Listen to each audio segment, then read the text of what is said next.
Fair CIA agents of Reddit. What's something that you can tell us without killing us? Before we dig into it, don't forget to like and subscribe. Story 1. We are all told never to use sites like this and social media in general. That's pretty much a no-go. Story 2. An ex-company man once told me Guess Smart was more accurate than James Bond. Story 3. If you go through the FBI interview process, it takes a while. Chances are you're going to have to spend some time working on crimes against children, which is really tough and most people don't want to do it. Story 4. Yeah, you'd like to know what accounts belong to FBI or CIA agents, wouldn't you? Story 5. Worked with a woman who was former NSA. We would always beg her to tell us crap, but she never did. The one thing she did say, though, was that during training they showed them a video of a bunch of things they found out about and stopped. She said she hardly slept for 2 weeks after watching that. Story 6. I talked with some CIA recruiters towards the end of college and almost applied earnestly. After a large group Q&A and then a much smaller one, the thing that stuck out to me was that the guy said most CIA agents are out of shape and have limited combat training with guns or hand-to-hand. They made it clear that it's the military that uses force.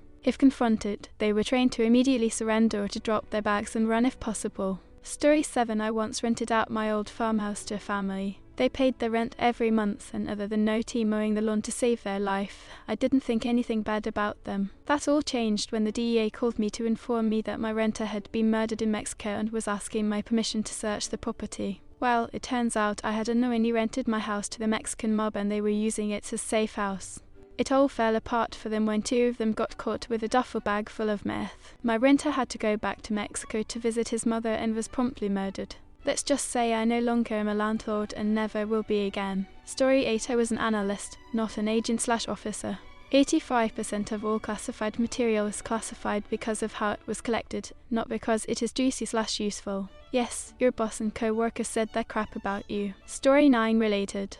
I was in the sauna at my gym when this naked old man with extremely long testicles started talking to me. Somehow the conversation ended up on the topic of my new roommate, who happened to be Saudi Arabian. He then proceeded to tell me he worked for the FBI and knew exactly who I was, and asked if I would like to make some money every now and then for giving him information. I said sure, not because my roommate was sketchy, but because he got drunk one day and pissed on my couch. This was 10 or so years ago and I never really heard from him, but I think my phone was tapped for a short span of time. Story 10. This could have benefited from a serious tag. Story 11. 2 family stories, even though this will probably get buried. When my father's uncle told everyone for his entire life that he worked at a button factory. It was only revealed after his death that he in fact worked at a missile factory and assembled the gyroscopes for the guidance in missiles. 2. We always knew my grandfather worked for the government at the Pentagon. We never knew exactly what he did, but every 6 months or so he would call up to talk to my mum. The conversation was pretty much always the same. My mum and grandfather would catch up for a few. Then it would turn into, "So I have another clearance upgrade coming up. You will probably get a call like always. Just wanted to give you a heads up." Sure, then SHT. A week later some government agency would call up, it was always a different one, and ask for my mom. They would ask a bunch of questions, and that would be that when he died from Alzheimer's, at his funeral 4 men in black suits attended, and no one knew who they were. After the burial they approached his widow and handed her a plaque with 17 government agency symbols on. It turns out he was responsible for entire agency cooperation and training. He basically got everyone to talk to and teach each other.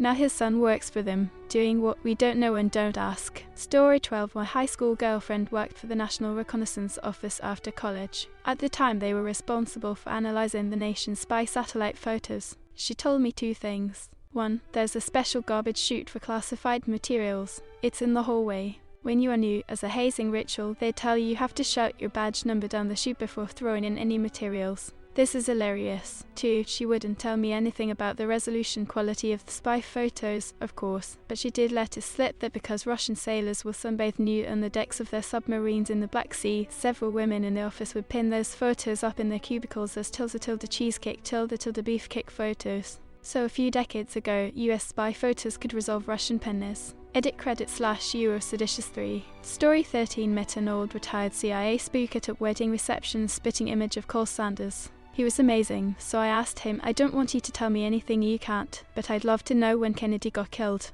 What was the talk around a water cooler in the office?" He didn't hold or pause to think. How we all thought Johnson did it. Story 14. I'm not one, but my friend is. She went off the grid after she graduated college, got recruited by the CIA. She told us she was interested and majored in political science. I hope she's doing well. Story 15 Operation Ivy Bells was a plan to tap Soviet communication lines. The cover story they used was that they had divers diving down to recover fragments of a new Soviet supersonic anti-ship missile. The communication line tap was a failure due to a spy. However, the dive teams successfully recovered all fragments of the missiles from the Soviet weapons tests. The US was able to reverse engineer one and subsequently learned they were radar guided only, and they assumed IR guidance did not exist. Story 16 The plastic tips at the ends of shoelaces are called eglets. Their true purpose is sinister. Story 17 I don't know if I'm allowed to say it, but a mentor who definitely wasn't supposed to tell me used to be a white hat for the FBI. Apparently, all he did was search for pedophiles by tracking child pornography. He said he didn't stay for very long because it was messing with his mentality. Edit, if you guys were wondering, he left to join the Navy, became a nuke EM, but they pulled him out of the program because of his cybersecurity skills, and before I left our command he was helping our CMC connecting his computer to projector.